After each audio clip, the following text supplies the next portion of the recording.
Hi friends, welcome to my channel MBA Gyan. अभी आज हम जानेंगे कि डिविडेंड या बोनस हमें लेना चाहिए या नहीं स्टॉक मार्केट में। अगर आप नए इन्वेस्टर हो और नहीं जानते हैं कि डिविडेंड या बोनस के बाद क्या होता है, तो आज हम जानते हैं। चलो एक रिसेंट एग्जांपल लेते हैं आईएक्स का। ये एक आईएक्स का चार्ट है, Indian energy exchange daily chart है। इसमें अभी बीच में बोनस हुआ था 2:1। ये देखिए यहाँ पे इस रेट पे, यहाँ पे रेट था करीब 270 270 के करीब जब बोनस हुआ तब। ये बोनस हुआ था पिछले महीने दिसंबर को, 21 के दिसंबर के करीब बोनस हुआ था। ठीक है, तो उस टाइम जब बोनस हुआ था तो 270 रुपये के करीब था। बोनस होने के बाद कई सारे लोगों ने परचेस कर लिया होगा शेयर के, चलो बोनस दे रहे हैं तो अपने शेयर बढ़ जाएंगे, ऐसा वैसा। लेकिन क्या होता है, प्राइस फिर वो घट जाता है, उतना गिर जाता है प्राइस बोनस होने के बाद। ये एक्स बोनस प्राइस है सब। तो बोनस के पहले तो भाव कुछ अलग था। ठीक है, अभी बोनस समझो 270 पे अपने 270 के प्राइस पे आपको बोनस मिल गया है। लेकिन उसके बाद ये प्राइस अभी रिसेंट 140 के करीब है। ये देखिए, ठीक है, 140 के करीब है ये। आज का तारीख है 20/10/2022। तो ये आधा आधा प्राइस हो गया है बोनस के बाद। तो अगर आप लॉन्ग टर्म इन्वेस्टर है, जो 3 से 5 साल तक आप रहना चाहते हैं स्टॉक में, तभी आप बोनस ले। वरना सिर्फ बोनस के लिए 1 या 2 महीने के लिए मत परचेज करें। दूसरा एक है आईआरसीटीसी का है, वो भी एक एग्जांपल आपको दिखा देता हूँ मैं। आईआरसीटीसी का प्राइस ये देखो कैसा बढ़ा है। वो बढ़ने के बाद स्प्लिट किया 10:2 के रेशियो में। ठीक है, तो वो प्राइस फिर घट गया। वो प्राइस घट के 700 के करीब आ गया, 700 800। उससे उसके पहले 6500 तक गया था ये आईआरसीटीसी। वो कब दिया, नवंबर नवंबर 21 में दिया हुआ है ये। लेकिन उसके बाद ये शेयर स्टॉक चला ही नहीं, अभी कंसोलिडेशन में है और डाउन ही जा रहा है। अगर आप लॉन्ग टर्म के लिए रखते हो से स्टॉक तो कोई चिंता नहीं है। लेकिन अगर स्पेशल आप बोनस का नाम सुन के ही अंदर घुस जाते हो, तब फिर आपको लॉस होगा। और ये देखिए, बोनस देने से पहले स्टॉक का भाव काफी सारा बढ़ गया है, 7 से 8 गुना हो गया है। ये 600 700 से कोरोना टाइम पे 600 700 रुपये प्राइस था, उससे बढ़ के 6500 हुआ था।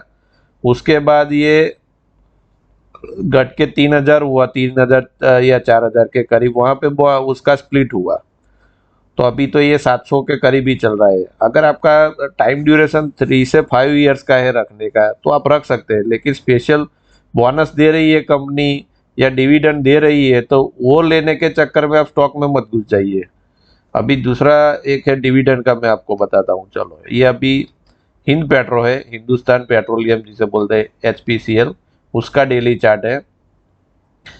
अभी यहाँ पे उन्होंने 260 के करीब स्टॉक चल रहा था, तब उन्हें डिविडेंड दिया। कितना डिविडेंड दिया वो मैं आपको बताता हूँ।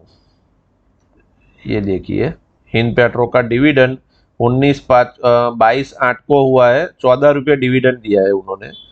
अभी ये 14 रुपया डिविडेंड, यहाँ पे 263 का प्राइस है, ये रहा प्राइस। तो वहां से एक्स डेट जब होता है तो वो डिविडेंड जितना तो अमाउंट स्टॉक से निकल ही जाता है। तो आपके हाथ में कुछ आता नहीं है, डिविडेंड बैंक अकाउंट में क्रेडिट होता है। और यहाँ पे जो रियल प्राइस है वो उतना घट जाता है। तो वो डिविडेंड लेने के चक्कर में अगर आप शॉर्ट टर्म उसमें घुस गए, तो फिर आपको लॉस हो सकता है। एक तो डिविडेंड जितना तो प्राइस इसमें से कट गया है। अगर ये अगले दिन आप डिविडेंड लेने के चक्कर में अंदर एंटर हुए हो गए, तो दूसरे दिन माइन ओपन ही उतना होता है। तो वो फिर घटते घटते अभी 200 रुपये के करीब चल रहा है 2 महीने के बाद। ठीक है, तो वो 50 रुपये वैसे ही वो प्राइस कट हो गया, वो डिविडेंड जितना प्राइस भी यहाँ से कट गया। तो स्पेशल डिविडेंड लेने के चक्कर में आप स्टॉक में मत घुसे। अगर आपको लॉन्ग टर्म स्टॉक रखना ही है 2 साल 5 साल, तभी आप एंटर हो, तब आप डिविडेंड लो तो कोई चिंता नहीं है। लेकिन आप अगर ऐसा सोचे कि मैं डिविडेंड लेके निकल जाऊंगा उसमें से, तो वो आपको लॉस होगा। दूसरा एक है वेदांता। वेदांता में भी ऐसा है, देखो यहाँ पे वो प्राइस बढ़ा और यहाँ पे उन्होंने डिविडेंड दिया।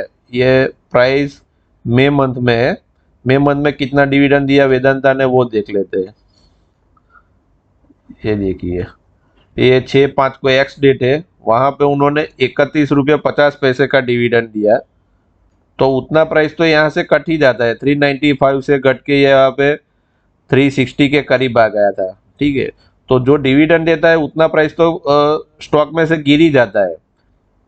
उसके बाद ये लो करते करते 200 तक पहुंच गया। उसके बाद ये यहाँ पे दूसरा डिविडेंड दिया उन्होंने, वो भी वो प्राइस उतना कट गया है। तो मेरा तो सलाह यही रहेगा कि अगर आप डिविडेंड सुन के स्टॉक में एंटर होते हैं तो मत एंटर होइए, बोनस सुन के आप एंटर होते हैं तो मत एंटर होइए। अगर आपका टाइम ड्यूरेशन 2 साल 3 साल 5 साल का है, तब आपको कोई चिंता करने की ज़रूरत नहीं है। आपको डिविडेंड भी मिलेगा और बोनस का भी फायदा होगा। बोनस और स्प्लिट्स ये सब होता है वो लॉन्ग टर्म के लिए होता है। स्टॉक का भाव अगर अभी टाटा स्टील था तो वो 1100 वाला 100 हो गया है, ठीक है, तो उसमें अगर आप 5 साल रुकेंगे तो उसमें फायदा होगा। लेकिन अगर आप शॉर्ट टर्म के लिए जाते हैं तो उसमें फायदा होने का चांस नहीं है। अभी मैं ये कह रहा हूँ, लेकिन ये क्या है कि ये 70 से 80% तक ये काम करता है। थोड़े एक्सेप्शनल केस भी रहते हैं, 10-20%, तो वो, लेकिन ज़्यादातर उसमें यही रहता है कि ये प्राइस कट जाता है। तो ये डिविडेंड या बोनस का नाम सुन के सीधे आप एंटर मत हो जाइए, ठीक है, वरना आपको नुकसान होगा। मेरा वीडियो देखने के लिए धन्यवाद। Thank you.